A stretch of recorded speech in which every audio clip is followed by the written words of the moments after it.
Hey everyone, Josh here, Wargaming Noob Historical, back with another read-through review. This time around, it is Warlord Games Bolt Action 3rd Edition Rulebook. If you've never seen one of my read-through reviews, I briefly go over the contents of the book so that you can make an informed decision on whether or not this is something that you want to purchase for yourself. Obviously, if you are a big Bolt Action fan, you're going to want to have this hardcover rulebook if you didn't get the 2-player starter with the A5 size soft cover. Without further ado, let's go ahead and take a look at what's inside. First off, the cover for the Bolt Action 3rd Edition Rulebook is great. You have some new artwork with a U.S. Winter Infantry guy, as well as some other artwork here.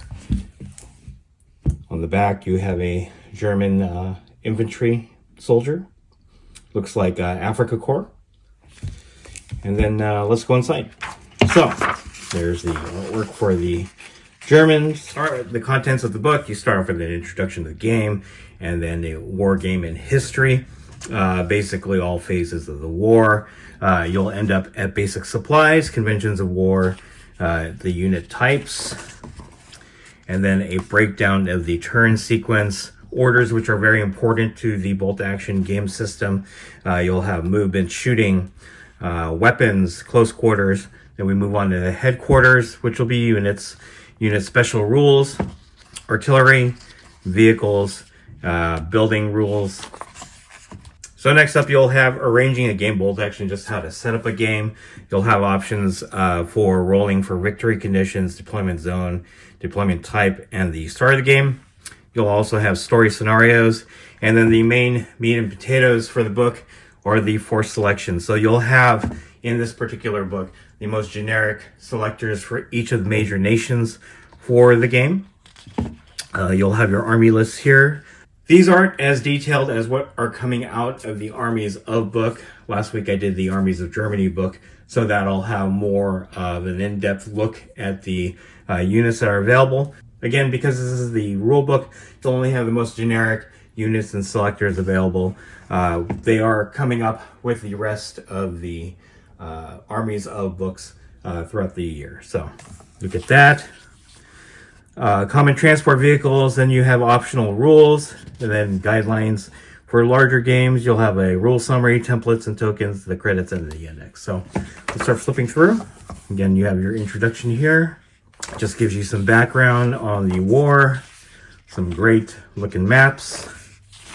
And we'll just flip through this. Again, take your time and kind of get an idea of every phase and theater of the war, and then you can kind of inform what you want to play for Bolt Action. Okay, so basic supplies. You want your tape measure, dice and markers, order dice, which are the most important aspect of Bolt Action. That is the main mechanic of the game. You'll want to have a dice bag, pin markers, templates, and other tokens. So if you did get the 2-player starter, many of these items will be included in that box set, with the exception of possibly the dice bag. But again, you can use any sort of bag or cup in order to pull dice randomly out of. Conventions of war, this just kind of goes through the basics of wargaming, especially in the Bolt Action system, how to measure distance, line of sight, table boundaries, rerolls, stuff like that. Now we go into units. So you got types of units: infantry, artillery, and vehicles. Models and bases, their formations, the 1-inch gap, which is having that 1-inch gap between units. And then you have a breakdown of the turn. Just prep to play. You have your turn sequence here, which starts with the order phase, and then a number of steps in there, then the turn end phase. You lose dice each time you lose a unit in the game, so that will definitely swing the game either way. Keeps it more challenging. And then overview of how the game ends. You have your list of orders, so this is the order table based on the specific order die. Now, if you do not have the Warlord Games Bolt Action order dice, you can equate each order based on the numbers. So for example, a 1 would be fire, a 2 would be advance, a 3 would be run, 4 would be ambush, and 5 rally, with 6 being down. There's also information on pinning, which is very important. It affects the effectiveness of your units during gameplay. Order tests, which you will need to take. Any order that you need to take You may need to do an order test based on some conditions in the game. Troop quality and morale does affect that. Retaining an order at the end of the turn. So there are a couple of orders that you will retain, meaning you will carry it over from one turn to the next. If you are using that for that particular order, you don't return them to the dice bag at the end of the turn. That's like ambush and down. Then you have some information on movement, advance and run moves, interpenetration of friendly units, stuff like that. This is all very basic stuff. Now you have the rules for shooting. Again, they give you some great diagrams on how shooting works in line of sight. Your roll to hit, roll to damage, target takes cover saves, well, which is new in Bolt Action 3rd Edition, the cover save. Taking casualties, checking morale, and now you have your stats for weapons. So your table for weapons here, they're all generic, so rifle, pistol, submachine gun, automatic rifle, all that stuff. If there is a nation-specific type of weapon, it'll fall under one of these categories here. So you will be using the information on this table in order to do your rolls for your weapons. So just flipping through, you'll have some information on all the types of weapons within the game. There are some weapon special rules that you'll want to take a look at. Anti-tank gun, assault fix, flamethrower, stuff like that. Again, some great diagrams here, great artwork. Your high explosive value table, which is important for weapons like artillery and mortars and stuff like that. I'll just keep going. Now we get into close quarters fighting. So this tells you how to do close combat within the game. Here are the close quarters procedures and all that. Give you some good diagrams on how that works. Now we move into the resolve draws and winter regroups, and then headquarters. So this talks about HQ units, your officers, some of their abilities as officers, as well as bonuses on this table here. You also have information on medics, forward artillery observers with a artillery barrage table and a smoke barrage table. Forward air observers, so if you are using air support in your games, this will help with that. And then the unit special rules. So there are a number of special rules. When you do get this rule book, go ahead and pay special attention to that. It'll be listed, these special rules will be listed on the selectors, as well as the unit specifically. So bicycles, cavalry, engineers, green, infiltrator, and a number of other ones. And then we have the section for artillery. There are rules for artillery, so pay close attention to that if you are using larger artillery for support in your games. And then the vehicles, which is, again, some meat and potatoes of the game. Everybody wants to play their tanks, their half-tracks, and transports. This is the section to take a look at when you want to look at vehicle rules, like movement and all that. Vehicle-mounted weapons right there. There's your firing arcs. Shooting at vehicles. So, obviously shooting as infantry at vehicles. This is the section to look at. Got some more tables here. Damage value table. Additional penetration modifier for heavy weapons. Superficial damage results on armored vehicles, and then the full damage results on armored vehicles.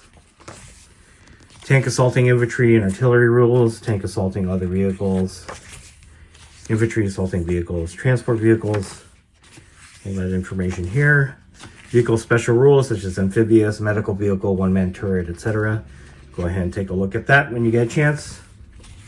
Recce is another important one. That's reconnaissance. A number of vehicles like Jeeps and stuff like that have the Recce rule. Now you have your rules for fighting with buildings or within buildings and shooting at buildings, stuff like that. So we'll just flip through that. Assaulting units and buildings, so that's definitely something to look at. Bunkers. And now setting up a game for bolt action. Gives you ideas on how to decide the size of the game with your opponent, assembling your forces, your table, preparing the battlefield, and then We move on to scenarios. How will the game end? Intelligence. And then here's kind of like a generic like scenario builder. So if you want to play the battle scenario, you roll for victory conditions, roll for deployment, zones, end type, and then the start of the game phase. And there's your table for that. Here's your information on rolling for victory conditions prior to the start of the game. Here are some deployment zone images. So if you roll 1 to 3, you'll be deploying along the long edges. If you are rolling 4 to 6, you'll deploy in the quarters based on what you discuss with your opponent.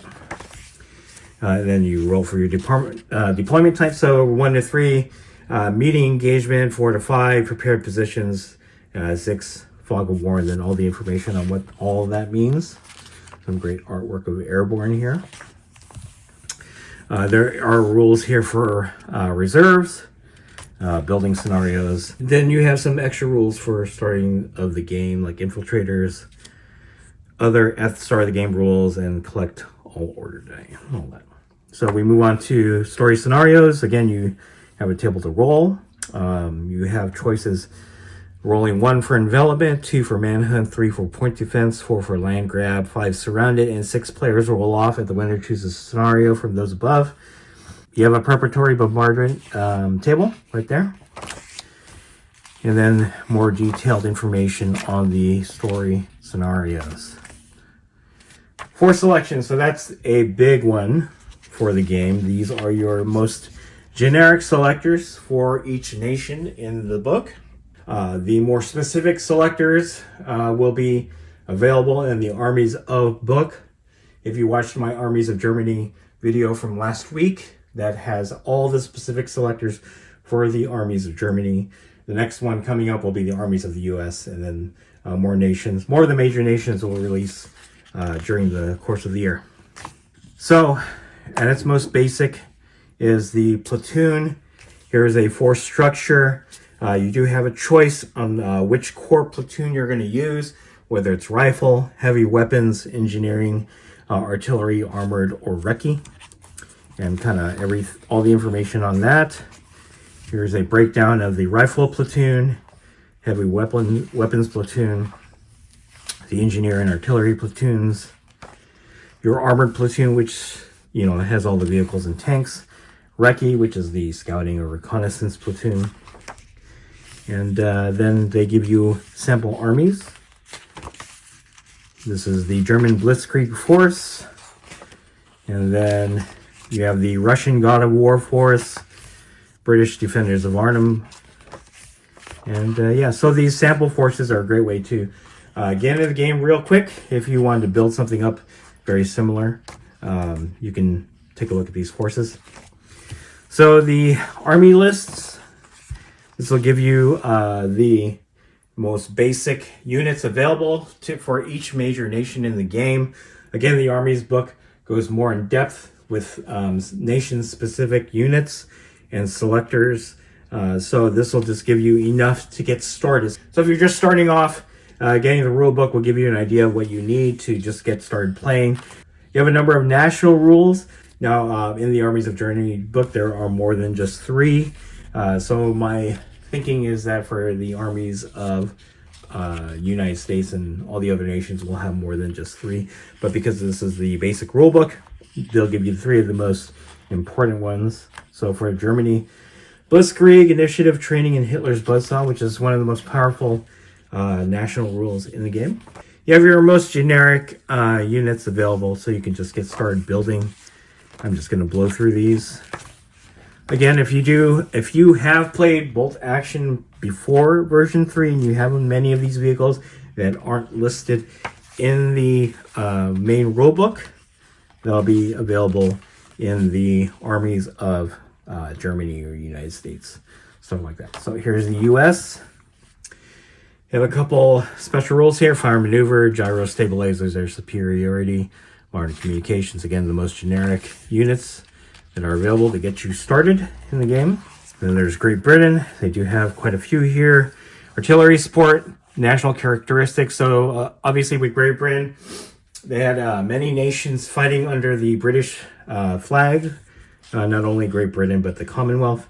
And you do have some national characteristics based on the specific Commonwealth force that you will be fielding. And their most basic selectors. And you have the Soviet Union. There are special rules, the Great Patriotic War for the Motherland, Not One Step Back, and mass batteries. Again, they're most generic units.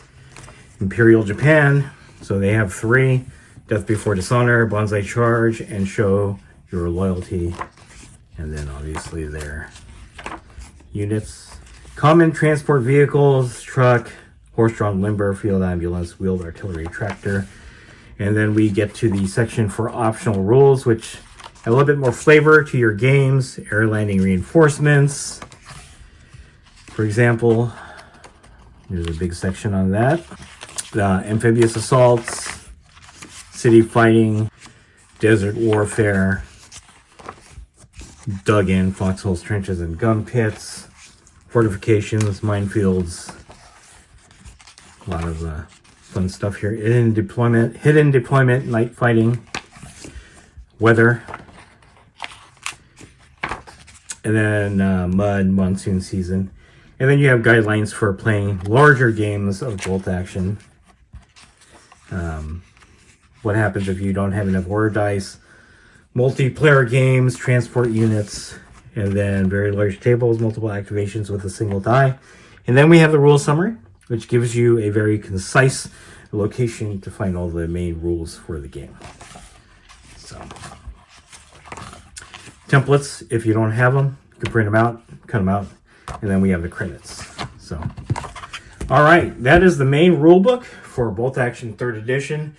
Again, if you are just getting started in Bolt Action, this is probably the book for you. If you are looking for more specific selectors and units, you'll need to wait for the release of the Armies of book. Currently, they have the Armies of Germany book out, which has been available for a little while. The Armies of the United States is coming up pretty soon, followed by a number of the other major nations' books. I'm not sure how 3rd edition affects any of the campaign books from version 2.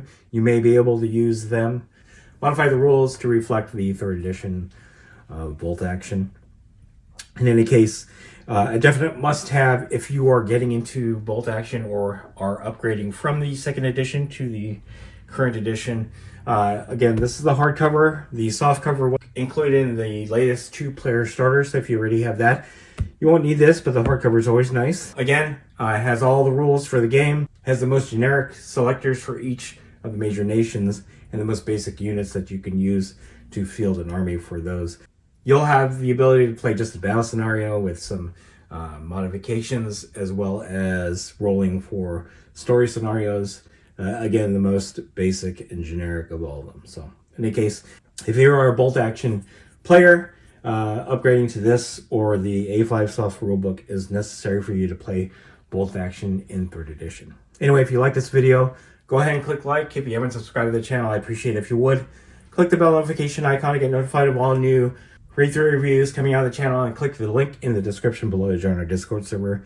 That is the best way I could personally interact with you and chit-chat you about Bolt Action and anything else that I cover on the channel. That's it. Thanks for watching. Stay tuned for more read-through review from Wargaming Noob Historical.